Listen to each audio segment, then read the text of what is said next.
Dengan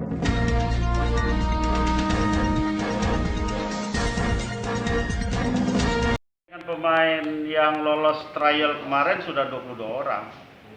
Sudah ya. Tinggal lagi mungkin 3 atau 4 posisi lagi, itu tergantung kepada pelatih kepala lah. Kebutuhannya gimana, itu akan dibicarakan antara manajer dengan presiden klub, Pak Henry. Escobar kapan datang? Kalau masalah pemain asing kita tunggu saja dari maksudnya pemain naturalisasi ya.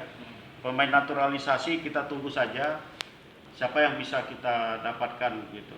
Karena ini juga kebutuhan tim kan tergantung di pelatih kepala yang menentukan, bukannya manajemen. Yang di bursa itu belum pasti lah. Ya semuanya kan mungkin gitu. Bursa transfer itu. Ya, semuanya bisa mungkin. Gitu. Besok kirim linknya ke udah ambil THR ke